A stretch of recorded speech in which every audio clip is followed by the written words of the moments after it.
Olá, gente, aqui em Tijucas, centro da cidade. Aproveita e vem me visitar. Caíto Móveis e Decoração, com toda a linha de planejados. Nós estamos nas ruas de Tijucas e vamos falar sobre o tema briga no trânsito. Algumas delas têm gerado consequências drásticas. Dilemando, como você se porta se alguém faz uma provocação para você no trânsito? Eu, normal, só evito briga, entendeu? Tento evitar briga conforme eu posso. Briga no trânsito, você já foi provocado? Já. E como você se comportou? Fiquei do meu lado, quieto. Se alguém te provoca, o que você faz? Deixo ir embora, fico na minha. Sou um cara muito tranquilo. E se te provoca, o que você faz? Ah, paciência, tem que ficar quieto na minha, né? Para não gerar uma consequência maior. Gerar uma consequência maior. A gente não sabe com quem tá lidando do outro lado, né? E se você receber uma provocação, o que você faz? No máximo dizer, vai pra lá. Não tem. Você revida? Né, geralmente a gente revida, mas com palavras mais leve, não que vá fazer efeito. Como é que você faz para lidar com o estresse no trânsito? É difícil, porque além da sinalização aí, a quantidade de gente é muito grande, né? O cara respira, toma de férias, então a gente vai tolerando, né? E se acontece algo que gera uma provocação de um outro condutor, o que você faz? A gente releva, né? Nesse momento é melhor relevar e seguir viagem. E vamos deixar para as autoridades tomar conta quando eles conseguem fiscalizar, né?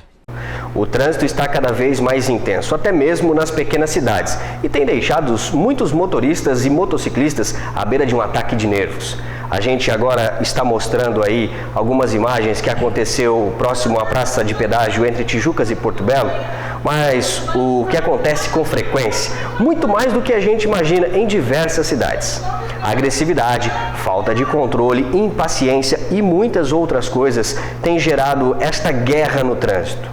Mas para falar sobre isso, nós estamos recebendo o psicólogo Charles Dia. Tudo bem, doutor? Tudo bem. Bom, intolerância. Acho que essa é a palavra-chave no trânsito de pequenas cidades também, né? Infelizmente é um tema hoje que está bastante discutido, né? A gente está vendo, olha um vídeo desse e vê, né, a intolerância, a agressividade, né? E jovens, né? Uma coisa que infelizmente está acontecendo aí o tempo todo e tanto sofrimento, tanta consequência negativa, tanta dificuldade, né? Bom, agora a gente te convidou aqui para realmente esclarecer, informar os internautas sobre esta situação que vem acontecendo. Antigamente a gente via isso acontecer constantemente, mas era em grandes centros. Hoje, cidades pequenas, o trânsito já está complicado e as pessoas estão realmente intolerantes, né? Sim, não é de hoje, né, que essas situações acontecem, infelizmente. Essa daí, para o que eu soube, assim, eu acho que acabou pela briga, né?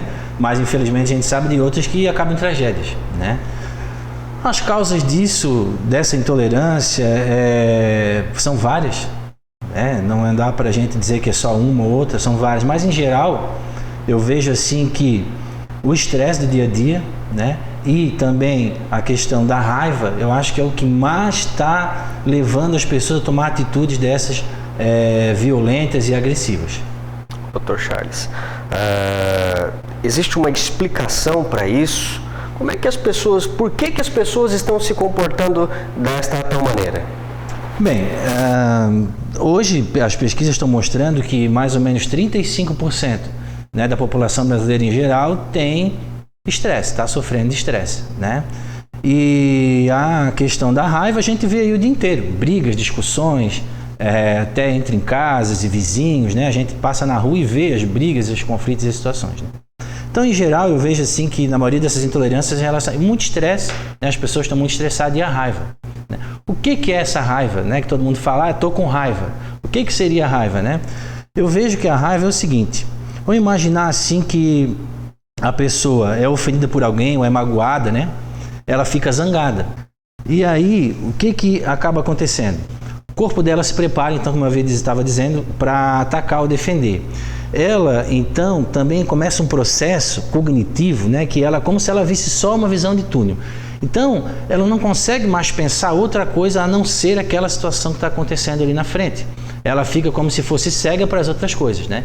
E aí ela começa, vamos dizer assim, a só pensar por que aquela pessoa fez aquilo com ela, por que aquela pessoa foi injusta com ela, por que aquela pessoa maltratou ela ou distratou ela, né?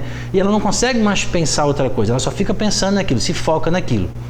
Isso vai acabar fazendo com que ela tenha então um sentimento de raiva. Se ela não souber gerenciar de uma forma, né, mais assim benéfica esse sentimento de raiva, ela vai acabar se comportando dessa maneira e aí acaba trazendo para ela um prejuízo ou para os outros também. Como é que explica então essa agressividade das pessoas no trânsito hoje? Então, as pessoas hoje estão trabalhando no modo automático, né? Infelizmente elas não estão parando para refletir, não estão parando para pensar nem nas consequências, né, desses atos. Mas é importante, eu acho que as pessoas saberem que a raiva, ela é uma coisa que ela precisa ser controlada. Tem como controlar, né, quando a pessoa fica irada, fica com raiva, tem como ela fazer algumas coisas para ela poder controlar, né? Por exemplo, né, ela pode imaginar melhor, ela pode, se ela conhece, ela já se conhece, já sabe que ela tem esse comportamento explosivo, ela já tem que evitar essas situações, já tem que tentar não entrar dentro dessas situações. Outra coisa que ela pode fazer também é começar a reconhecer, né, nela os sinais da raiva. Então, se ela percebe que o coração disparou, né, que a pressão aumentou, que ela começou a ficar rígida, tensa, o que ela deve fazer? Ela sabe que em segundos ela pode explodir. Então, é preferível que ela saia do local, saia da situação, pare, dê um tempo para pensar melhor depois e não acabar tendo uma atitude dessa que vai trazer prejuízo, né? A gente falava bastante sobre os motivos que têm levado a crimes hediondos, crimes bárbaros, e normalmente são os motivos considerados torpes, aqueles motivos banais. Hoje, na psicologia, principalmente olhando para esses casos, dá para se dizer que as pessoas estão se matando sem relevar qualquer situação? Ah, sim. Infelizmente a gente vê isso na mídia o tempo inteiro, né? As pessoas hoje estão muito estressadas, como já havia falado, né? E o estresse, ele deixa a pessoa já vulnerável a essas situações. Então, ela já não está se sentindo bem, nem física, nem psicologicamente, porque o estresse, situações de conflito repetitivas. Aí passa por uma situação dessas aí de agressão ou uma situação em que ela sofre uma injustiça, e o que vai acontecer? Ela vai explodir rapidamente. Ela não vai pensar, não vai refletir. Rapidamente ela já vai explodir, ela nem pensa nas consequências que aquilo pode trazer para ela ou para outras pessoas, né? Ela não consegue tolerar a frustração. Então qualquer coisa na vida dela, se chega alguém e fala uma coisa que ela não gosta ou diz uma coisa que ela não pode fazer, por exemplo, né, automaticamente ela já pensa, isso não deveria ser assim, não poderia ser assim, quem ela pensa que ela é, né? Então começa a surgir na cabeça um monte de pensamento disfuncional, né, que não faz ela conseguir ver a coisa de uma outra maneira. Se a pessoa parasse, né, e refletisse um segundo apenas, né, de repente ela já iria tomar uma outra atitude, ia dizer, não vale a pena, vou sair daqui, né?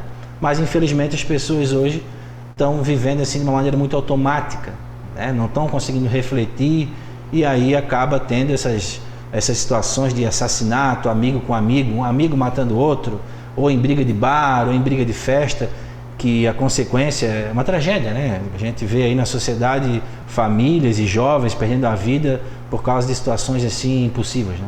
Para a gente encerrar então, a gente está falando sobre estas brigas, discussões no trânsito que muitas vezes acabam em morte, mas saindo um pouquinho deste cenário, vamos falar de duas mortes que chocaram a população de Tijucas, que foram a morte de um jovem de 24 anos na cidade de Itapema e outra recentemente no último sábado, onde um rapaz também acabou sendo esfaqueado por um companheiro de trabalho e acabou perdendo a vida. São dois casos que chocaram e dois casos assim que são por motivos banais, que a população não consegue compreender essas mortes, não é?